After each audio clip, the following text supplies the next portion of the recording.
Good evening, folks. Welcome to our first Third Thursday Gun Club Hangout. Glad you could make it. Looks like our pistol packing padre. That's me. I don't hear him, but I know he's there somewhere. I'm recording at the church, so Ah. Lights are off because if anybody comes by, then it's, Right. Gotcha. So I'm in the witness protection program. That's why you can't see my face.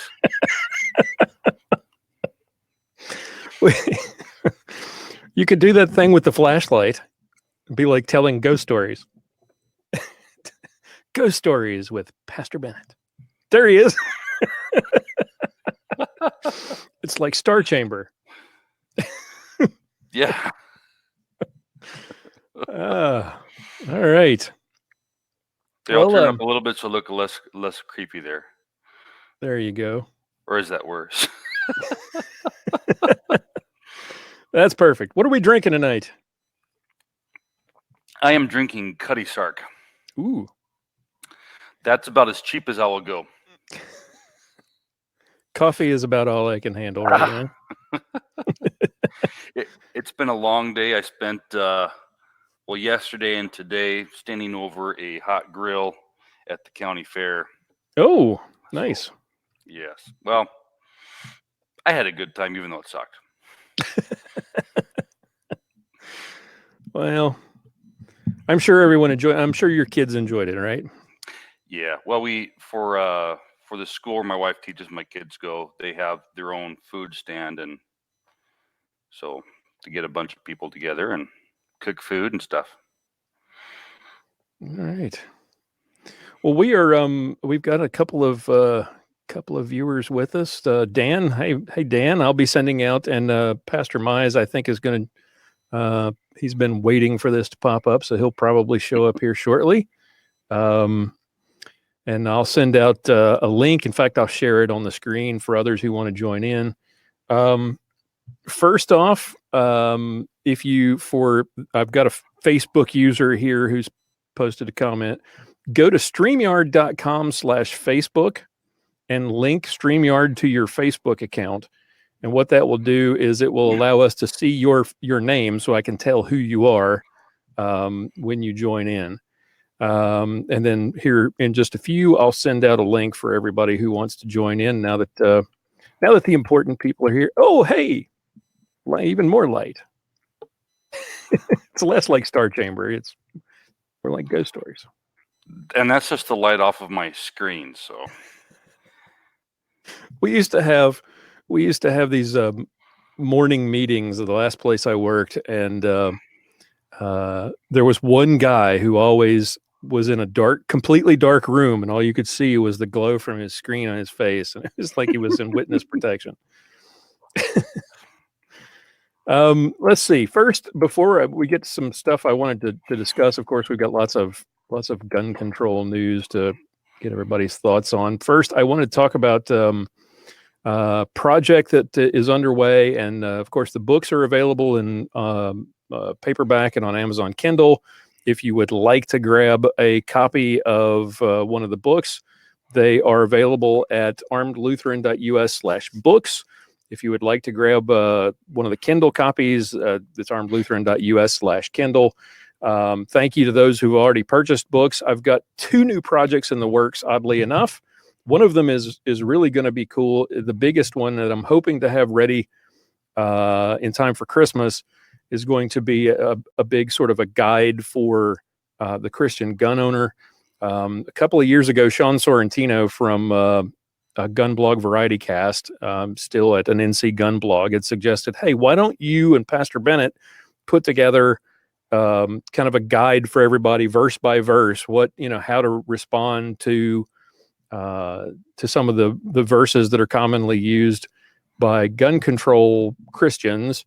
And I've been mulling that over for a couple of years, never did anything with it, and finally decided to reach out to some people. And we're going to put together a book with lots of cool information. And I've got lots of people involved. My former pastor from North Carolina, Dolph Abernathy from Mount Olive Lutheran Church in Newton, North Carolina, is contributing, as well as Pastor Clint Stark, who is my current pastor here in Frisco, Texas. Reverend Richard Bowling, who is, I think, the pastor emeritus at Mia's church in Pagosa Springs, Colorado.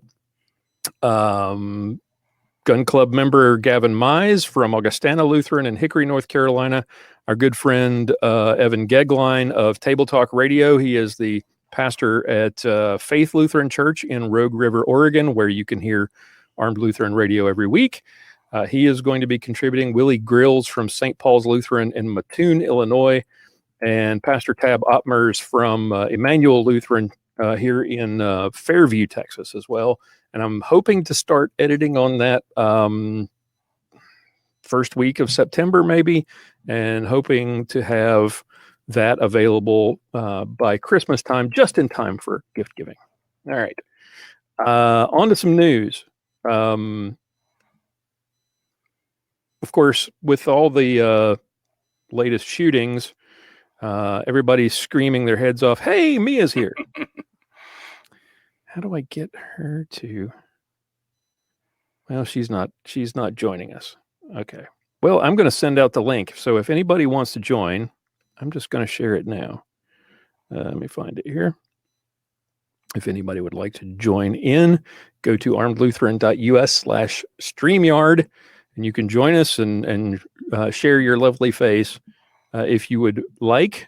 If not, just post comments, and we'll respond to questions and comments at the end of the show. You said lovely face. Does that mean I have to shut my camera off? I'm being generous. All right. Well, the beard hides a lot of the blemishes, so that helps. Yeah, I'm doing the same thing. Had to trim mine down a bit today because it was getting a bit unruly.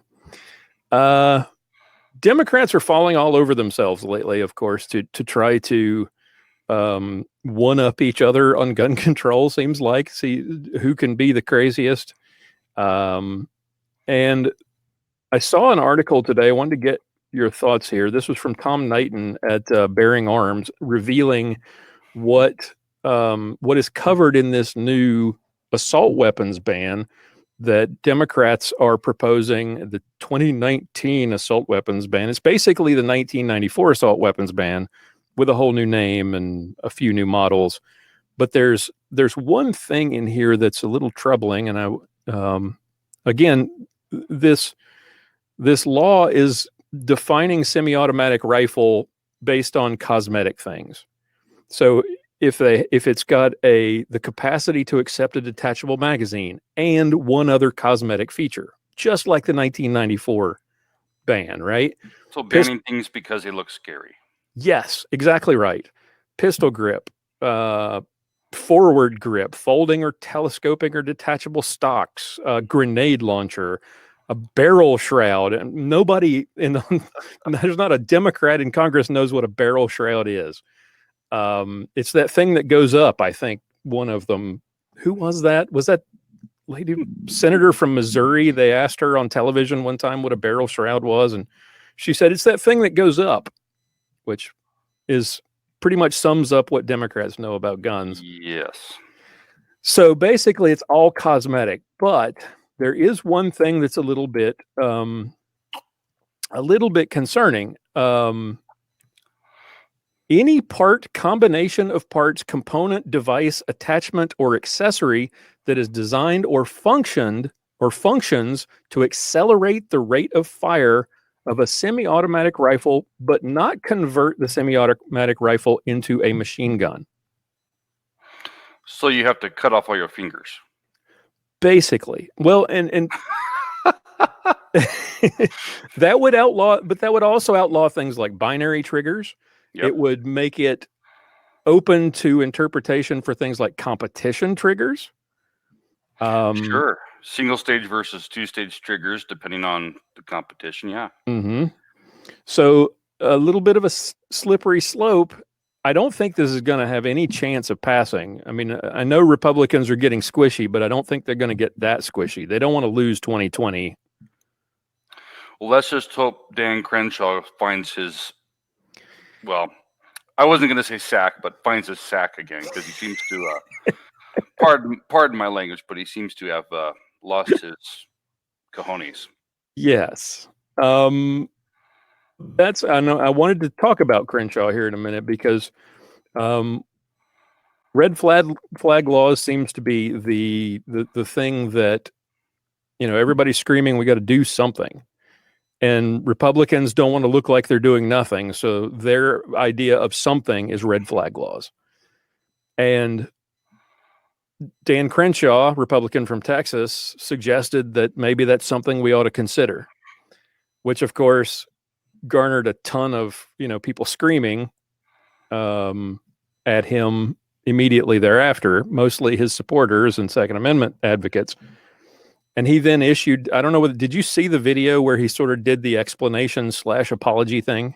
I didn't see the video, but I saw the Twitter post that he had, that the difference is Democrats want to take away your guns.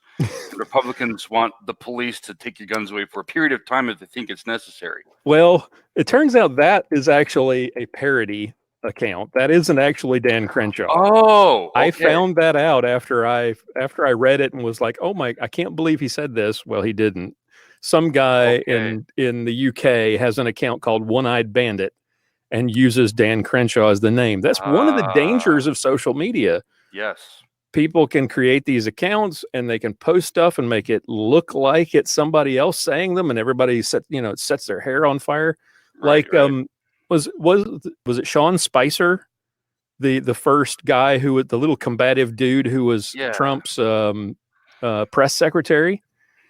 There's a Sean Spicier account with his picture, and he would post stuff and just slam people, and it would just drive the liberals nuts. And it turns out that it's not him. It's just some guy who created an account and is trolling. Gotta look for the blue check mark, right? Yes, exactly. I should have looked for it, but like you said, the tweet says the difference is the government will come and take your guns as opposed to the police coming and doing it. Even though that's a parody, it's still pretty much on point. I mean, that's kind of what he's suggesting, that, oh no, we're not talking about the same thing that Democrats are talking about. We're talking about something completely different. It's actually the same thing. It's just he thinks that there's a way to put enough checks in place to make it work. And like we talked about on the show last week, you talked about it, I talked about it, Mia talked about it. There's not enough ways to put checks in place to make this bulletproof, to use a bad pun, but to make it so that it can't be abused. And the problem with it is that why can't we just, ban murder, make it like really, really illegal to murder somebody? Then we have to say that, okay, well, if somebody is dangerous, just as an example, I was talking with a guy today. He's a gun owner. He's conservative, and he said, with these laws, I know of at least one coworker who would call in a heartbeat if she knew that I owned guns and was a Republican. Yes. What kind of controls are you going to put on these laws that would, the only thing that I could think of, and of course, theory is much different than practice often, but if you put in place a penalty that any person reporting, and if there is no evidence found, the person who reported has to cover, the accused has to cover all their legal fees. Mm-hmm.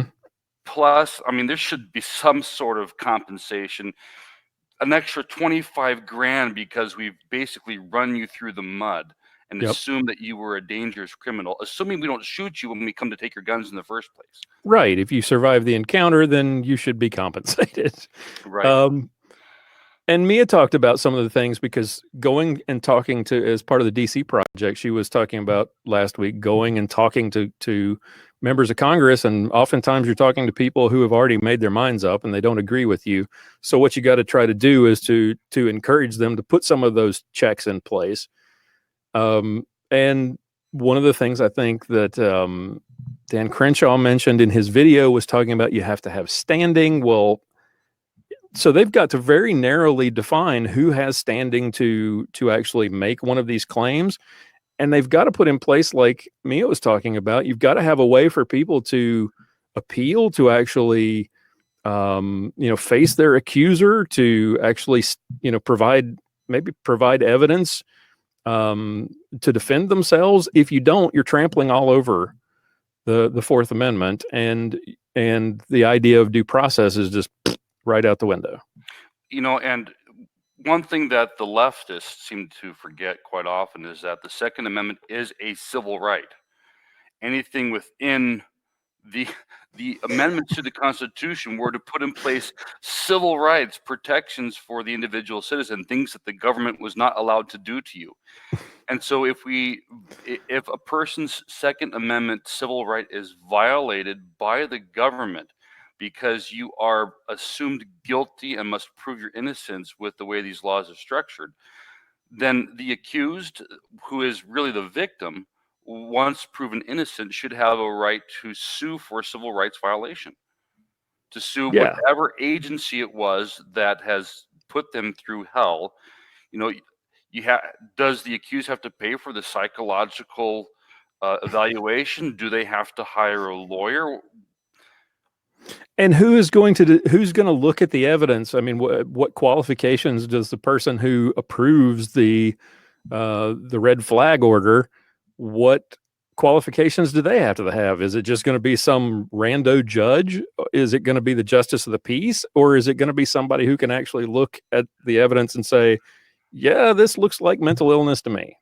Yeah. Are they just going to shove them all off to the Ninth Circuit Court of Appeals and see how it goes? I'm sure the Democrats would love that, right? Oh yeah, I'm certain of that. Maybe Trump can play his 4D chess and get enough people on the courts to prevent that from happening. Yeah, but I'm not hopeful for that. Speaking of Trump, you probably did you see the whole Chris Cuomo thing? Yeah. Chris Cuomo of CNN is out with his family, and he gets attacked by some douche who called him Fredo, or I don't know, is it Fredo? Is it Fredo? Fredo. And Fredo, which is a character from The Godfather. Whoopee. The funny thing is that Cuomo claimed that this was a racist slur against Italians, and then confirmed all of the stereotypes about Italians and the mafia by threatening to throw the guy downstairs. So that was hilarious.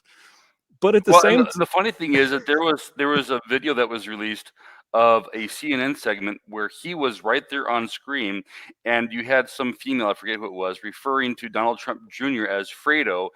And funny thing how Cuomo didn't say anything, and Donald Trump Jr. isn't Italian, so how is that a?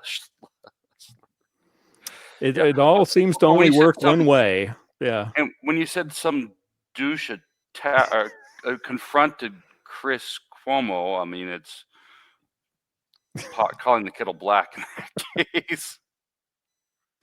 Yeah, but it's I mean, to go out and I guess I differentiated in that, Cuomo does it on television when he's a douche. This guy does it in front of, Cuomo to his face in front of his kids. True. Cuomo's paid to be a douche. That's like, extra level private douchery. Yeah. But here's Trump's response to this. Would Chris Cuomo be given a red flag for his recent rant? Filthy language and a total loss of control. He shouldn't be allowed to have any weapons. He's nuts. So in one tweet, he completely flushed the idea of red flag laws. See, that was his plan all along, MAGA, MAGA, MAGA, 4D underwater chest, man. Trump was just showing everyone what an absolute genius he is so they'll reelect him. That's right. So he can pass red flag laws and at the same time get all of his sycophantic supporters to continue to vote for him. Right. Yeah. I'm just passing these laws to prevent guys like Chris Cuomo from owning guns. We all know where this is going to go, and Kamala Harris this week came out and made it fairly clear where this can go when she here's a story from USA Today where she said on Wednesday that if she's elected president, she's going to press Congress to pass a red flag law that would allow law enforcement officials to temporarily seize firearms from white nationalists that may be on the verge of carrying out a hate crime. The Democratic presidential candidate's proposal calls for the creation of a domestic terrorism prevention order that would give law enforcement and family members of suspected white nationalists or domestic terrorists the ability to petition a federal court to temporarily restrict a person's access to guns. So we've already seen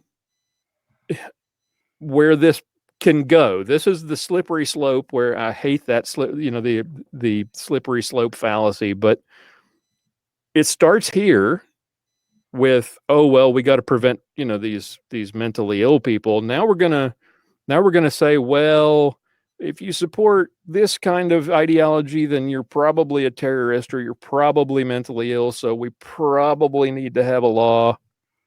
Yeah, and of course, they would never think of cross-checking your voter registration with your specified party along with your, ethnicity. Oh, you're white and you voted for Trump. I guess that makes you a white nationalist. We're going to come take your guns. Right. What could go wrong? I don't know. 40 chess, dude. It's all going to work out. And we find out, too, that Ivanka is working behind the scenes, right? She's working behind the scenes to push for gun control. She's working behind the scenes because she's got her dad's ear, obviously, to push for red flag laws. And the last I read today was that she's also been in contact with Manchin from West Virginia and Toomey from Pennsylvania, the guys who gave us the Manchin-Toomey gun control or a universal background check bill back after Newtown, trying to get that revived. I am so shocked that a Democrat would push for gun control when Daddy's in the White House. Yeah, shocking. Yeah. Let's see. Then, of course. And by the way, I apologize that my camera shakes all over the place since it's my laptop and it's sitting on my lap. So. Well, that's where it's supposed to be. Yes. Right? It is a laptop. That's all right. Every time I laugh, my beer gut makes it jiggle all over the place. So there's something I made a note of that I wanted us to kind of explore a little bit or talk about, get people's thoughts on this. It kind of ties into the comments that we were making earlier about social media and about that fake account that I actually thought was Dan Crenshaw because it sounds like something that he would say. We're completely unable to rationally talk about these kinds of issues, right? Because social media is not actually making it easier for us to talk and to converse. We're just shouting slogans at each other and posting things on parody accounts and yelling things at each other. If you look at any of these articles that are shared in social media, you don't see discussion. You see people trying to score political points, or yelling at each other and calling each other names. And we're not having a discussion about things. And one side has no clue about guns, and yet they're trying to regulate them. And the other's just, in a lot of cases, just yelling, slogans at them. I saw a post from Rob Pincus today talking about how we've got to sort of make better arguments, because Absolutely. Yelling past each other is not going to get us anywhere, and we're going to ultimately end up with gun control. Right. And what's disappointing is that you would think that by now we would have learned to have civil discussions with one another. But it's just one side yelling at the other. Oh, I shouldn't say that. Let me rephrase that. Both sides yelling at each other instead of sitting down and discussing the issues. I got into a lengthy debate with somebody on Facebook, and that, of course, never happens, about gun control. And he was turns out it was a Canadian who's a pastor of a Pentecostal church in Canada. But he was throwing out that 40,000 people a year killed by firearms. And when I started putting out the actual facts that no, it's roughly 14,500, 11,600 of those, roughly, give or take, are due to gang violence. If you're really worried about reducing the number of gun deaths, why don't we focus on changing the problems in these inner city areas where there's so much gang violence? But no one wants to talk about that because it doesn't fit the talking points. Many of these inner city areas, these are places with strict gun control, and it's almost, they tell us on the conservative side that, you know, if we don't care about what's happening to black people, that we're racists. Well, the majority of these people who die in gang violence, they're minorities, and so the people on the left aren't talking about it. So that must make them a bunch of racists. Yeah. But then again, that's a word that's completely losing its meaning because, you know, it's like totally lost its meaning. Yeah. You've won the argument when the other side says racist. Because it used to be, if they called you Hitler or a Nazi, that was the end of it. But now it's just racist. Yep. If it gets to that point and they're calling you either a racist or Hitler or both, you've won. And there's no way you're going to make any headway with that person any longer. So there's no point in even trying to debate. The other problem that I've noticed, and what you were talking about with the numbers there, is that we are not actually talking about real numbers. We haven't gotten to a point where we can get down and talk about the real numbers. Like this shooting that we just saw in Philadelphia, and everybody's now screaming about gun control. Well, that guy had a long history of, he had a huge history of run-ins with the law, including firearms violations. Felon in possession, was never prosecuted for it. And yet here he is in a house with guns. And we're surprised when he starts shooting at people when they come to serve him a warrant. Yeah, it's mind-boggling that when somebody who be legally in possession of a firearm in the first uses that firearm to kill people, the reaction on the left, and this time with the recent mass shootings on some people on the political quote-unquote right, their reaction is, let's take away guns from the law-abiding citizens. And yeah, why don't you focus on keeping guns out of the hands of criminals first, and then talk about, well, if you can disarm every criminal in the country and do it on a 100% effective basis, here's my guns. If you can figure out how to do it, go ahead, take my guns. I won't need them anymore. Well, of course I'll need them because, as we know, you don't have to have a gun to kill somebody. Right. Well, and there are so many other uses for guns too. I mean, that's the other thing. That the argument seems to be that there's only one use for a gun. And the use is always to kill people, and that's it. And I really suck with my guns then, because I've put a lot of rounds down range with my AK and my AR, and I have yet to kill anybody. I am not using these guns to their potential. What's clearly wrong? Not. I shouldn't say that, because now I'm going to be given a red flag right there. Probably. Probably. We just doomed ourselves. Thank goodness this is a closed group that only the Facebook executives and Zuckerberg can see. That's right. Next thing you know, they're going to be showing this video on a congressional hearing. This is why we need red flag laws. We got to prevent pastors like this guy from having guns in the pulpit. Yeah. So, getting back to the social media thing and the numbers, and the point, another point I wanted to make about the Philadelphia thing, everybody's calling that a mass shooting, and the mayor of Philadelphia even called it a mass shooting.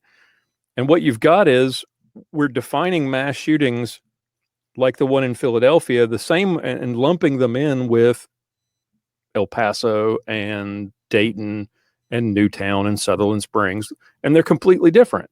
Right. What you had in Philadelphia is a guy who's being served a warrant who just happens to not want to go back to prison and decides the way to prevent that is to shoot cops. And he happens to shoot a few cops, and he hits a couple of innocent bystanders. Well, that, based on just the definition of how many people get hurt, that is a mass shooting. But in reality, is it? Yeah, I mentioned that debate I had with somebody on Facebook, and he was bringing up this. There's been 300 and some mass shootings so far in 2019. Right. And the problem is the way that they classify these is 4 people are injured or killed in this shooting, then they classify it as a mass shooting. So if there's, some gangbanger who's causing problems and someone calls 911 and the police show up, and this gangbanger fires a shot and misses the officer, and the officer fires a shot, kills the gangbanger, and 3 people running away trip and fall out of, they're running away out of fear. If those people fall and get injured, they count that as a mass shooting because 4 or more people were injured or killed. Mm-hmm. Yep. And yet, and they put that in the same category as what happened in El Paso, what happened in where was that? Oh, Dayton. That's right. In Dayton, Ohio. Yeah. Yep. Well, and then you get the was it the Clackamas Mall? The guy went in and started shooting, and I don't think that one met the definition, did it? Because wasn't he stopped by Nick Melly, the concealed carry guy, before he actually? I don't remember. Recall the details of that. Look that one up. But if there is a case where you have someone who would have been a would-be mass shooter who was prevented from committing this mass shooting, and why don't they make statistics of those law-abiding citizens who use their firearms to prevent these kinds of shootings? Yeah, he fired 17 shots. He killed 2 and he wounded 1. So that doesn't count as a mass shooting. Why? Because Nick Melly stepped up with his concealed carry weapon, confronted the guy, and then the shooter ran off and killed himself. Yeah. Well, that shooter would have been the 4th, I guess. So maybe they would. That's true. Who knows? Well, it puts us over the limit. Let's do it. Yeah, they might have done that just to pad their statistics. Oh, look, here was another one. Right. Oh, far be it from the left to pad their statistics. In Washington. Yeah. There was that incident in Washington not that long ago where and it turns out it was a pastor who was carrying concealed, who shot and killed a guy who was running around shooting people around a Walmart. Why do these things happen at Walmart? It's just, it's kind of like, how trailer parks are the magnet for tornadoes. Walmart seems to be the magnet for just people doing stupid things. Yes. Transitional spaces, as John Correa calls them. But it's a magnet for weird people. I mean, and they're open 24 hours. A lot of them are open 24 hours a day, and generally nothing good happens after midnight in a Walmart. So, and if you've ever watched, there's a website, something of People of Walmart or something like this, and it's just people sharing pictures of the weirdness that they've seen at Walmart. I mean, there's like an entire Facebook community that's devoted to people doing weird stuff at Walmart. It's a big open area, and with lots of people who from different demographics, from different socioeconomic groups, and it's perfect place for someone who wants to cause mayhem because it attracts lots of people. So it's an easy place to get into. You don't have to, there's not a whole lot of planning involved. But the thing that a lot of people don't think about is that guy who killed all those people in El Paso could just as easily have taken a truck and driven it through the front door of the Walmart. Absolutely. Which, incidentally, is the strangest thing that's happened to Walmart around here. Our Walmarts here in Minnesota, at least in this area, are rather boring. The most exciting thing that happened is somebody drove their car into one of the local Walmarts. But yeah, he could have easily done that. He could have showed up on Black Friday and have a moving van that he had rented and use that to mow down the crowds of people waiting to get into the stores on Black Friday. Yep. All right. Let's see. One last thought. And Pastor Mize joined us, and he posted a comment, and I just put the link back up. Pastor, if you want to join in and ask that question or bring that point up, that's a good one. Oh, one other issue or point I wanted to get to as we kind of wind things up is the penchant on the part of many on the left, like I said earlier, are now becoming more and more crazy. They're trying their best to just one up each other in terms of what they're willing to do to infringe on people's rights. And we've recently seen Joe Biden on CNN talking about confiscating everybody's guns. And then one sentence later, then saying, no, it's a gun buyback or something. After telling what's his name, Anderson Cooper, that yes, we're going to confiscate all the guns. Oh no, but it's a it's a gun buyback, as if there's a difference. Kirsten Gillibrand apparently is the latest to come out. She's polling probably lower than 2% milk at this point in the polls. So she's trying to be relevant, and she's come out and said that we need to ban assault weapons and large capacity magazines. We need to do a buyback program across the country to compensate people for the money that they spent, which will, stun them if they ever tried to compensate people fairly, considering how much guns these modern sporting rifles typically cost. And then she goes on and says, the point is, you don't want people using assault weapons. So the point is, if you're arrested for using an assault weapon, you're going to have an aggravated felony. The whole point is, when you make it a crime to own an assault weapon, then if you're found using it, that would be an issue. So it would be just part of your law enforcement in terms of what you have access to. So in other words, she's basically told CNN that not only are we going to prosecute you, we're going to throw you in jail if you don't comply with this buyback, which I don't understand the idea of buyback when the government didn't buy it in the first place. But so here's another person saying, we're going to throw you in jail if you don't comply with the buyback. well, and what's even more obscene about that is that they are categorizing you as a criminal because you are in possession of something that you purchased legally and something that is protected by the Constitution itself. Yep. And they're just going to, and that's really, if you look at some of the more radical and outspoken, honest leftists, that they want to classify you as a criminal simply by virtue of you owning a firearm. You look at what's happened in Great Britain, where now it's you own a knife of a certain type, even if it's a knife that you use for perfectly legitimate purposes, like opening letters. Oh, suddenly you're a criminal now. They have these boxes all over. UK, they've already gone that direction. Yeah, and that's what I mean, in the UK. So if we started going down that road, where does it end? Yeah, exactly. All right, here's a point and from our good friend Gavin Mize. I've been thinking lately we shouldn't use stats and sociology as a response to the left and gun control folks. Stats and sociology as a tool of the left. We need to stick to what Christ says. Your thoughts on that? Sometimes you have to fight them on their own turf. And when they so often twist statistics, and they'll, for example, using the 40,000 people a year that are killed by guns, and they don't bother to tell you the truth of, 60% of those are people who commit suicide.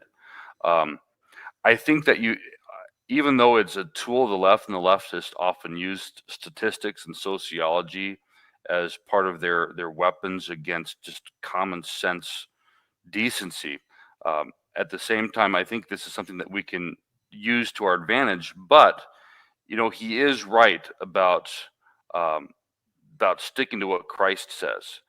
That if we hold on, he just posted another comment. I'm looking at that now.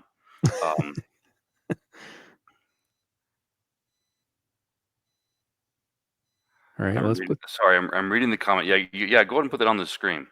I'm currently writing on St. Paul on guns by the LCMS and the LCA. Variables are a problem. There are an infinite number of variables that allows liberals to attack God's word first and foremost before our duty of the Second Amendment. And I don't know, maybe he can comment on this again, our duty to love our neighbor, that the Second Amendment falls under that category because, yes, we have this gift of the Second Amendment that as the framers of the Constitution, as the men who drafted the Second Amendment, that their purpose was for us to defend ourselves against a tyrannical government. When we are defending ourselves against a tyrannical government, we are also defending our neighbor. Same thing in matters of self-defense. It's and I live in a rural area where if something was happening, if I got a phone call that from my neighbor that somebody was breaking into the house, well, I guess realistically speaking, I have a neighbor who is a county sheriff, so that helps. Right. He would, but if he's not around and somebody calls me, what am I to do? Am I to let my neighbor die? I don't know if I could in good conscience say, I'm sorry, I'm going to sit this one out. Good luck to you. Right. Yeah, that probably wouldn't be a good idea. But it's a gift to us to protect our life, to protect the lives of our neighbor, to be the one to step up and say, yes, I'm going to defend the defenseless, those who do not have the means to protect themselves. Mm-hmm. Well, and to his point about statistics, if we see that argument and we just say, well, we're not going to fight them on the stats, then what we're saying is we're going to let them lie. And Yes. We're willing to allow the truth to be twisted against us. And we have people who are not Christians, who are supporters of the Second Amendment as well, who won't be swayed by the biblical arguments. We should still make them, but we need to also make the arguments, and we should point out whenever our opponents are using statistics in deceitfully. If they are twisting the numbers to make things look worse than they are, then we need to clarify that. And I think that's probably Eighth Commandment kind of thing. I would say so, yes. Well, when they distort the statistics, when they distort the truth, we can then confront them with the actual statistics that they are perverting, and then we can, and when we go to the word, even if we're dealing with an unbeliever, if we tell someone, I am convicted by my faith that I have a duty to protect you. Right. And the government is trying to restrain and restrict my ability to defend my own life, the lives of my family, and yours, my neighbor. Yeah. How do you feel about that? Yeah. I think we can make both arguments. We can refute the statistics while at the same time pointing out that our Christian duty to protect our family, to protect our neighbor, and how that ties into the Second Amendment. And so many people don't think about, as Sergeant Bill mentioned in his most recent segment, that oftentimes when police show up, they are simply there as a reaction to something that's already happened. Yep. That it is very rare where they actually get there in time to stop something from happening. And most people don't even think about that until they become a victim. And sometimes if you're a victim, you're dead, so you can't think about it. So, police response. Yep. How many bullets can a bad guy fire in the time it takes the police to arrive? Well, and if you look at what happened in Dayton, the guy killed how many people? In less than a minute. Police were there on scene in less than a minute and engaged him in less than a minute and killed him. And he still managed to kill, what was it, 9 people? Yeah, something So like that. I think there was 9 injured. I think there was fewer that were killed. I can't remember the exact number. in any event, he managed to kill a bunch of people in a very short period of time. And police response even under a minute wasn't fast enough. So I'm not foolish enough to think that, well, if everybody just had a gun, these things wouldn't happen. I think they still would. But having someone who's not necessarily a police officer armed gives us a quicker reaction time, maybe. And we can't rely on the police. As the Supreme Court has made it clear, it's not their responsibility to save you, to risk their lives to save yours.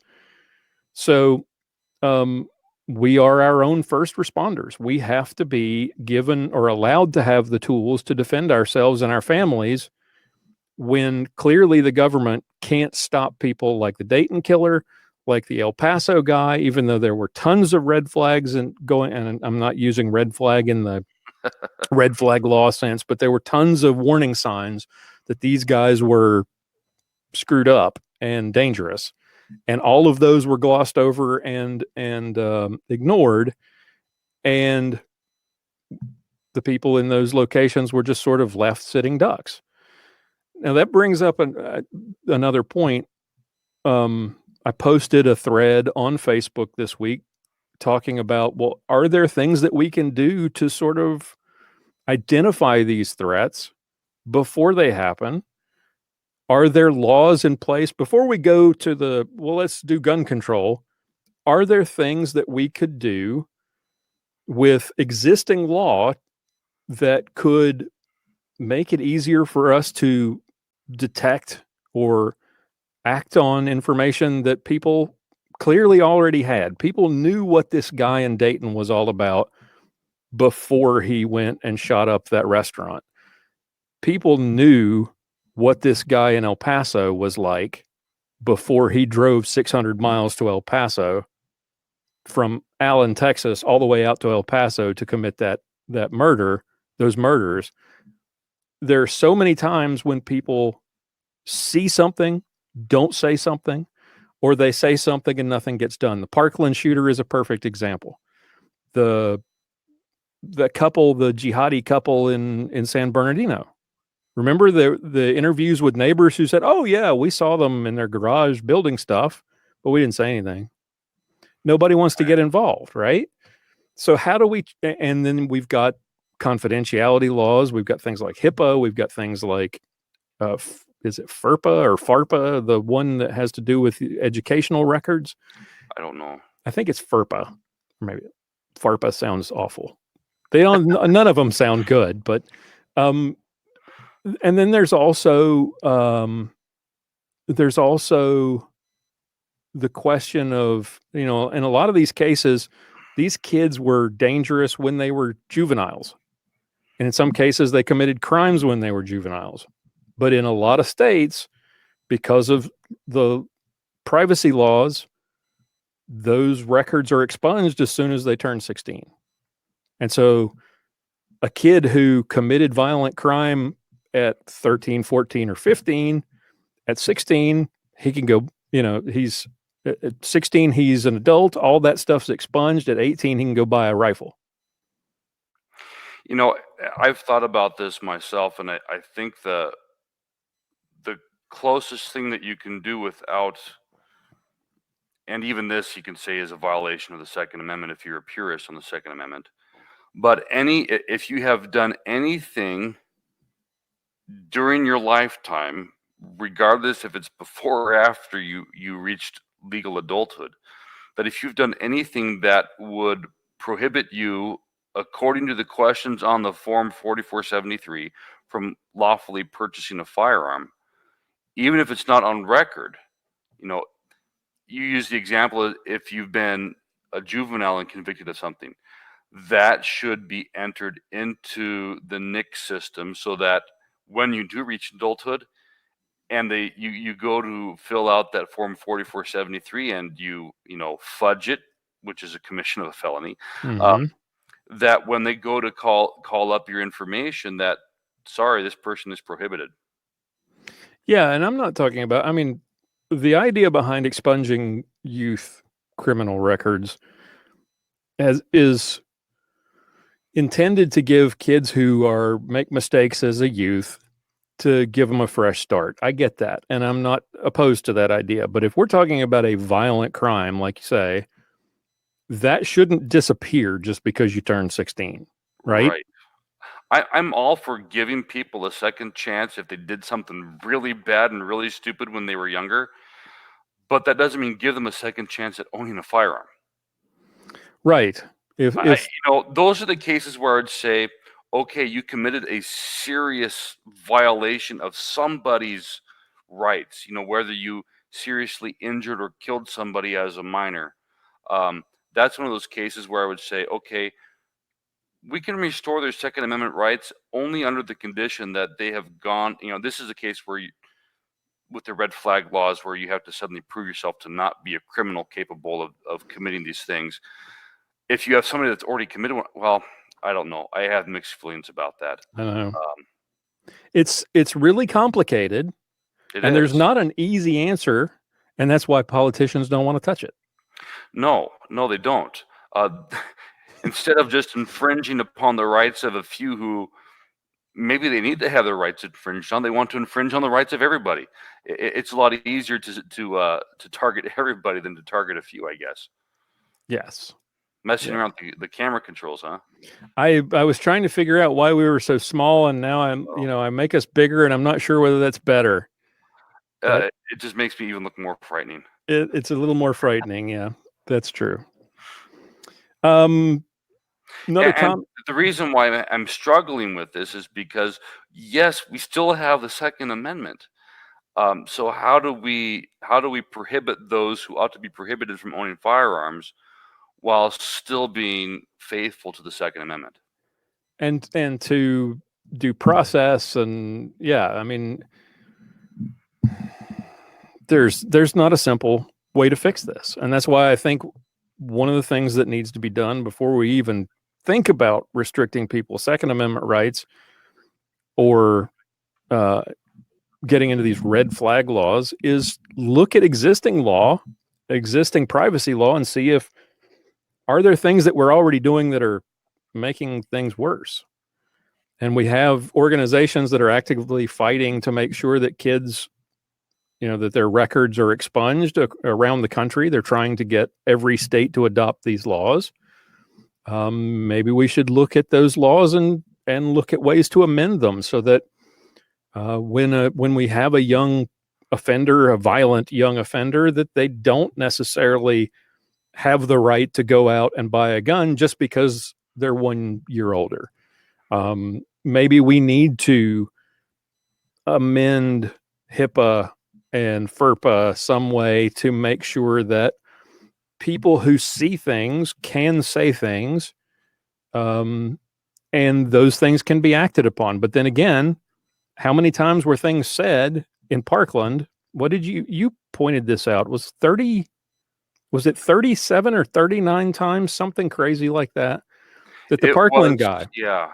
And there's some discrepancy on the numbers. One number is as high as 43, another is, I think, 37.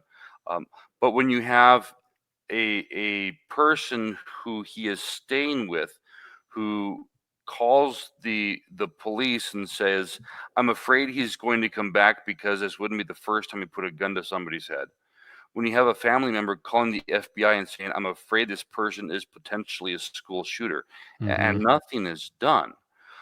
But, one thought here too is will we ever be able to have a serious conversation with those on the left about this when you recently had Democrats voting down a measure that would incur consequences for illegal immigrants who tried to unlawfully procure a firearm? Right. When identity politics and electoral politics are more important than actually protecting people, It's clear that gun safety isn't actually what they're interested in. And there's no way we're going to make any headway on this. Right. With this current crop of politicians, both on the left and the right. I mean, I don't know how we move forward and make things better when every time this happens, we focus on one thing and we spend all of our time focusing on that. Nothing changes. And then we have another mass shooting and we do it all over again. You have a better chance of making me a vegan than you do of having a sensible conversation about gun control with those on the left. I mean, that's about as optimistic as I'm going to get on that. That's a tall order right there. Okay. Well, we're coming up on 10 o'clock, so I didn't want this to run too much longer. I want to give folks a chance. If you've got questions, the guests who are with us, if you have a question you would like us to answer. Here we go. Here's something from Mia. Based on history, how would a red flag law change the outcome of the real reports? Yeah. I don't know the answer to that.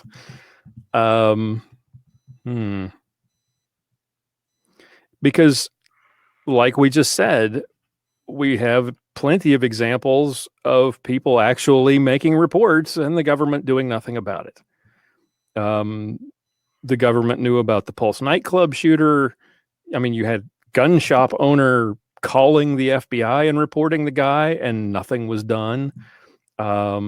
You had the Parkland kid with his 30 to 40 reports to police that nobody acted on. The Sutherland Springs shooter was a military conviction. Mm-hmm. And here's where it was the government's responsibility to report this information to the NICS system, and they didn't. I think that, yeah, I don't like the idea of red flag laws, for a number of reasons. I mean, in concept, and I've mentioned this on the show. In concept, I like the idea because it minimizes everything. It focuses on the one guy who's potentially a threat. The problem is there's no way to make it work without allowing people to abuse it.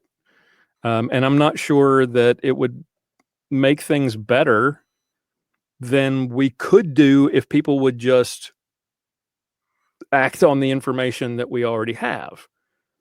I don't know that a red flag law is going to make anything better, like Mia is talking about here with her question. I don't think it would do anything that we couldn't already do. And I suspect, I'm not sure, but I suspect, yes, I agree that exactly. We got a lot of issues to fix before we add new laws. Absolutely right. And some of those things we got to fix may be existing law, FERPA and HIPAA. If those things are preventing people, I know that school officials have a duty to report when they know something, when they find something out or they suspect something. But I suspect, and based on the way FERPA, for example, is interpreted and how weirdly it's written, I suspect that there are plenty of school officials who say, I don't have enough hard evidence, so I'm not going to say anything. All right. I'm not going to potentially violate FERPA, violate this kid's rights, if I don't have any hard evidence. If all I have is a student or students coming to me and telling me this kid's dangerous or whatever. But in the case of Parkland, they searched him every time he came to school. Right. I mean, and yet come he was on. still permitted. And that was the thing that I think was most damning is that there are a number of what Florida did is that they still allowed counties who chose to have a waiting period with an additional background check. The Broward County and the gun shop where the shooter purchased his firearm was located in Broward County itself. And so here he purchased a firearm within a county that has this mandatory waiting period. The sheriff's department goes through an additional background check, and yet the same county that had all this information on this guy, all these visits, these police calls to the house, and they still permitted him to purchase a firearm. Yeah. Yep. And that comment by Pastor Mize is dead on. That unless you have some sort of control in place, where you only have, for example, mental health care professionals, school administrators, somebody with some sort of position of authority, that these are the only ones permitted to report a quote unquote red flag. But even then, is it going to be abused? Well, Jimmy showed up with a Gadsden flag T-shirt on at school. We're going to call in a red flag on him because his shirt. I'm concerned there are unsecured guns in his home. Yeah. Yeah. Or the jilted girlfriend or boyfriend. We've got plenty of, and Pastor Mize is sharing the article that I posted on Facebook the other day about the Fortnite champion. Yes. That's basically the same. That's what red flag laws look like. Unless you have the law tailored in such a way that prevents just anybody from reporting a red flag. To give Dan Crenshaw a little bit of credit, he did mention in that video that you've got to narrow it so that only people with standing can order one of these red flag laws or gun violence prevention orders. But how narrow is that definition of standing going to be? Right. And I wouldn't be surprised if they left that up to the local jurisdiction. So you could be in a state like California where anything goes. Right. Exactly right. Or they just leave it open for interpretation and with some vague wording that suggests that, if you feel like there's a threat, if you're related to the individual, well, that could be, they'll leave it vague enough that it can be badly abused. I guarantee you. Politicians are not smart people. Anyway, I'm still here.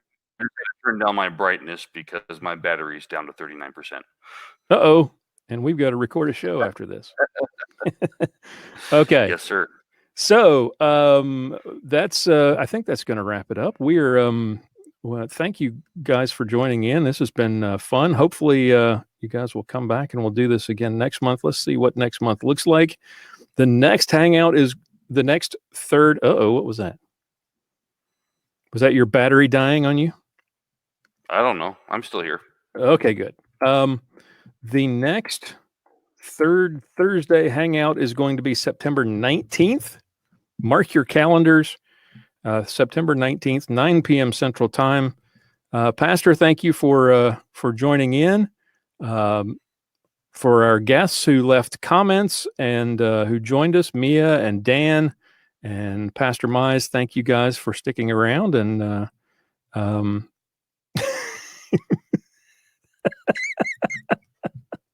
exactly right, Pastor.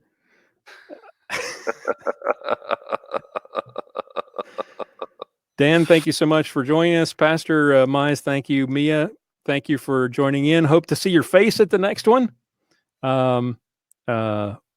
Pastor, thank you for being here and joining with me, and we'll do it again next month. It's been a joy, as always. Good night, all.